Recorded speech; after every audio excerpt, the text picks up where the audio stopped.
Hello friends. आज इस video में हम जानने वाले हैं निमोनिया के बारे में। निमोनिया एक तरीके का रिस्पायरेटरी सिस्टम रिलेटेड प्रॉब्लम होती है। इस वीडियो में हम देखेंगे निमोनिया होने के काजेस यानी कारण क्या होते हैं और इसके सिम्टम्स क्या होते हैं, और जिस व्यक्ति को निमोनिया होती है उसको अपने डाइट में कौन कौन सी चीज़ों को ऐड करना चाहिए और इसका ट्रीटमेंट क्या होता है। इन सारी चीज़ों को इस वीडियो में हम देखने वाले हैं। तो फ्रेंड, जो निमोनिया होती है यह हमारा रिस्पायरेटरी सिस्टम से रिलेटेड प्रॉब्लम होती है। यह एक तरीके की acute inflammation of lung parenchyma होता है, यानी कि जो हमारे लंग्स होते हैं इनमें जो पेरेन्काइमा होता है यानी कि जो लंग्स टिश्यूज होते हैं इनमें जब इन्फ्लामेशन हो जाता है तो इस कंडीशंस में उस व्यक्ति को निमोनिया हो जाता है। या निमोनिया किसी माइक्रो ऑर्गेनिज्म की वजह से हो सकती है, जैसे कि कोई वायरस, कोई बैक्टीरिया या किसी फंगस की वजह से हो सकती है, या फिर कोई जो ये इरिटेंट्स माइक्रो ऑर्गेनिज्म होते हैं जो हमारे लंग्स में इनहेल्ड हो जाते हैं तो उस कंडीशंस में भी निमोनिया हो जाती है। निमोनिया जो है, जैसे हमारे जो लंग्स होते हैं इनके अंदर एल्वुलाइस होती हैं, यह एक तरीके की नॉर्मल एल्वुलाई है, और जब किसी भी व्यक्ति को निमोनिया होती है तो उसकी एल्वुलाइस जो है वो इन्फेक्टेड हो जाती हैं। जैसे कि उनके जो एयर सैक्स होते हैं एल्वुलाई जहाँ पे गैसेस एक्सचेंज होते हैं तो वो एयर सैक्स में पस देखने को मिलता है, फ्लूइड देखने को मिलता है और वहाँ पे बैक्टीरिया ग्रो हो जाती हैं। तो इस कंडीशंस में वहाँ पे इन्फेक्शन हो जाता है। और जो निमोनिया होता है फ्रेंड्स, वो एक तरीके का लोअर रिस्पायरेटरी ट्रैक्ट का इन्फेक्शन होता है। हमारा जो रिस्पायरेटरी ट्रैक्ट है वो दो तरीके का है, अपर रिस्पायरेटरी ट्रैक्ट और लोअर रिस्पायरेटरी ट्रैक्ट।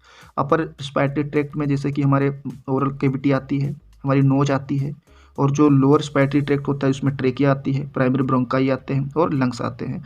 और जो निमोनिया होता है वो इसी लोअर रिस्पायरेटरी ट्रैक्ट का इन्फेक्शन होता है। अब फ्रेंड्स, हम यह देख लेते हैं कि जिस व्यक्ति को निमोनिया होते हैं उसके निमोनिया होने के काजेस यानी कारण क्या हो सकते हैं। जैसे कि कोई बैक्टीरिया एक कारण हो सकता है, एक वायरस कारण हो सकता है, और फंगस भी एक कारण हो सकता है किसी व्यक्ति में निमोनिया काज कराने के लिए। जैसे कि जब बैक्टीरिया एक कारण होता है तो उसे हम बैक्टीरियल निमोनिया बोलते हैं। बैक्टीरियल निमोनिया एक तरीके की most common type of pneumonia होती है। जब किसी भी व्यक्ति में कोई कोल्ड होता है या वायरल कोई फ्लू इन्फेक्शन होता है या फिर उसकी इम्यूनिटी वीक हो जाती है तो उस कंडीशंस में बैक्टीरिया जो है वो रिस्पायरेटरी ट्रैक्ट में डेवलप हो जाती हैं, तो उस कंडीशंस में उस व्यक्ति को बैक्टीरियल निमोनिया हो जाता है। इसके कुछ एग्जांपल्स हैं जो बैक्टीरिया हैं जो बैक्टीरियल निमोनिया काज कराने के लिए रिस्पॉन्सिबल होती हैं, जैसे कि स्ट्रेप्टोकोकस निमोनी बैक्टीरिया, या फिर लीजियोनिला न्यूमोफिला, माइकोप्लाज्मा निमोनी, क्लेमाइडिया निमोनी, या फिर हीमोफिलस इन्फ्लुएंजी। इस टाइप की बैक्टीरिया जो हैं वो निमोनिया काज कराने के लिए रिस्पॉन्सिबल होती हैं। अगर वायरस की बात करें तो जैसे कि जब वायरल निमोनिया हो जाता है तो यह कुछ हफ्तों में अपने आप भी ठीक हो सकता है माइल्ड केसेस में, लेकिन जब वायरल निमोनिया होता है तो यह बैक्टीरियल निमोनिया काज कराने के लिए रिस्पॉन्सिबल हो जाता है। यानी कि जब किसी भी व्यक्ति को वायरल निमोनिया होता है तो उससे क्या होता है, वहाँ पे बैक्टीरियल निमोनिया होने के चांस बढ़ जाते हैं जब वायरल निमोनिया होती है। जैसे कि कुछ वायरस हैं, जैसे कि रिस्पायरेटरी सिंसिटिव वायरस जिसे हम RSV वायरस बोलते हैं, या फिर कॉमन कोल्ड फ्लू वायरसेस, या फिर SARS-CoV-2 वायरस जो कि कोविड को काज कराने के लिए वायरस होता है। इन सारे वायरस की भी वजह से वायरल निमोनिया हो जाती है।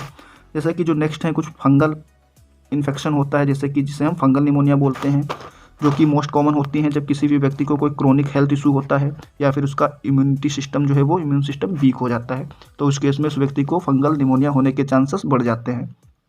जैसे कि यहाँ पे कुछ फंगस हैं, जैसे कि न्यूमोसिस्टिस निमोनिया जिसे हम PCP बोलते हैं, या फिर कोक्सीडियो आइडोमाइकोसिस, या फिर हिस्टोप्लाज्मोसिस, या क्रेप्टोकोकस। इस टाइप के जो फंगस होते हैं ये निमोनिया के लिए रिस्पॉन्सिबल होते हैं। नेक्स्ट फ्रेंड, हम यह देख लेते हैं जब किसी भी व्यक्ति को निमोनिया हो जाता है तो उसमें कौन से लक्षण यानी कौन से सिम्टम्स देखने को मिलते हैं। तो जो मसल एंक यानी कि जिस व्यक्ति को निमोनिया होते हैं उसके मसल्स में पेन देखने को मिलता है। उस व्यक्ति को ड्राई कफ हो जाता है। जो कफ है वो खांसी दो तरीके की होती है, ड्राई कफ और वेट कफ। तो ड्राई कफ जो होता है जिसे हम सूखी खांसी बोलते हैं तो वो उस व्यक्ति में देखने को मिलती है। एब्डोमिनल पेन यानी उसके पेट में दर्द देखने को मिल सकता है। उसको कोल्ड हो सकता है और उसे नोजिया वोमिटिंग हो सकती है। उस व्यक्ति को चेस्ट पेन की भी शिकायत हो सकती है। और जब किसी व्यक्ति को निमोनिया होता है तो उसे फीवर आता है और शिवरिंग यानी कि उसे ठंडी लग के फीवर आता है। तो ये सारे सिम्टम्स है जो कि किसी भी निमोनिक पर्सन्स में देखने को मिल जाते हैं। नेक्स्ट पर हम यह देख लेते हैं जब किसी व्यक्ति को निमोनिया होती है तो उसमें कौन से डाइजेस्टिव टेस्ट कराए जाते हैं। जैसे कि कंप्लीट ब्लड काउंट जिसे हम CBC टेस्ट बोलते हैं, एक तरीके का ब्लड टेस्ट होता है, तो इसे भी कराया जाता है। उसके इन्फेक्शन को पता लगाने के लिए उसमें न्यूट्रोफिल्स, वेसोफिल्स, इस्नोफिल्स को देखा जाता है, और व्यक्ति को डॉक्टर्स जो हैं वो एक्सरे के लिए भी सजेस्ट करते हैं। इस व्यक्ति को निमोनिया होती है, ताकि जो चेस्ट है, जो लंग्स हैं, उनकी कंडीशंस को पता लगाया जा सके।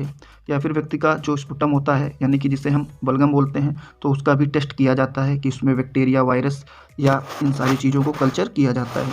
नेक्स्ट जो है वो है CRP टेस्ट, यानी कि सी रिएक्शन प्रोटीन जो होती है, तो उसका भी सी रिएक्टिव प्रोटीन को भी देखा जाता है जब किसी भी व्यक्ति को निमोनिया होती है। इससे हमें यह पता लग जाता है कि उस व्यक्ति में कितना इन्फ्लामेशन है, तो इस टेस्ट को भी डॉक्टर सजेस्ट करते हैं।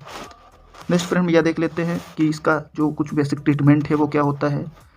जब किसी व्यक्ति को निमोनिया होती है या लंग्स में जब कंजेशन हो जाता है, जिससे कि जो म्यूकस होता है वो हमारे लंग्स में होता है या हमारे एयरवेज में होता है, तो जिससे हमें सांस लेने में प्रॉब्लम होती है, उससे जो कंजेशन होता है उससे ख़त्म करने के लिए हमें स्टीम लेने की ज़रूरत पड़ती है, जिसकी हम स्टीम नेबुलाइज़र को यूज करते हैं। उसमें हम इन कैप्सूल्स को यूज़ करते हैं, जिसको हम ये मार्केट में मिल जाते हैं कोवा रब के नाम से। जैसे कि इसमें मेंथोल होता है, टर्पिनियोल ऑयल होता है और इसमें कैम्फर होता है। Eucalyptus oil soft gel capsules से ये बना होता है। इसे हम नेबुलाइजर्स में डाल लेते हैं या जो स्टीम इनहेलर होता है उसमें डाल देते हैं, और इससे की जो स्टीम होती है उसे हम लेते हैं। तो ये जो म्यूकस इकट्ठा हो जाता है हमारे लंग्स में, उससे ये हमें रिलीफ दिलाता है, जो कि सांस लेने में जो हमें प्रॉब्लम होती है उससे हमें निजात मिल जाती है। तो इनका यूज किया जाता है। नेक्स्ट जो है वो है कुछ एंटीबायोटिक्स की ज़रूरत पड़ती है हमें, जैसे कि जो एक बैक्टीरियल जब निमोनिया होता है तो उसमें एंटीबायोटिक्स यूज की जाती हैं। ये सारी मेडिसिन फ्रेंड्स हमें अपने खुद से नहीं यूज़ करनी है, हमें डॉक्टर के रिकमेंडेशन पर ही यूज करनी होती हैं। जैसे कि जिसमें एंटीबायोटिक्स होती हैं, जो एजिथ्रोमाइसिन एंटीबायोटिक होती है वो मोस्टली यूज की जाती है, जो कि हमें AG500 के नाम से मिल जाती है।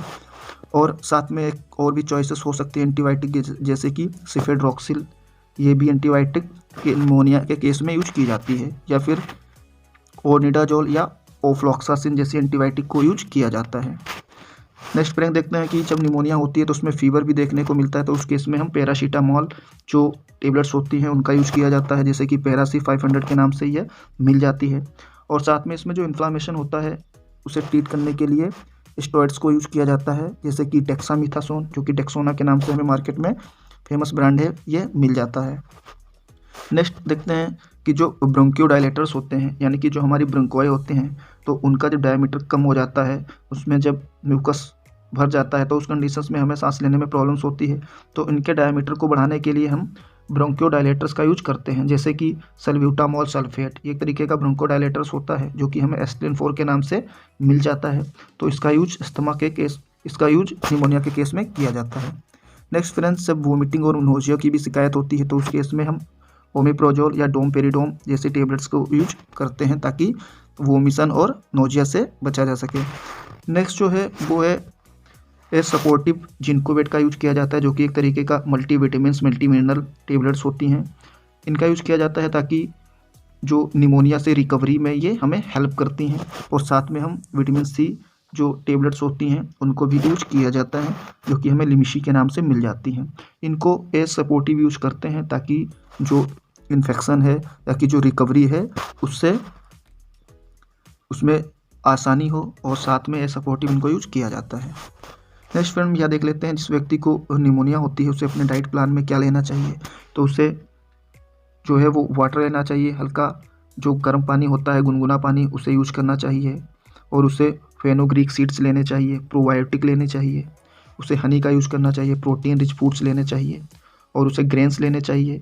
और जो वेजिटेबल्स होती हैं, जो ग्रीन लीफ वाली वेजिटेबल्स होती हैं, उनका यूज़ करना चाहिए। सिट्रस फ्रूट्स लेना चाहिए और उसे टर्मरिक का यूज करना चाहिए। साथ में उसे जो कोकोनट वाटर होता है उसको पीना चाहिए।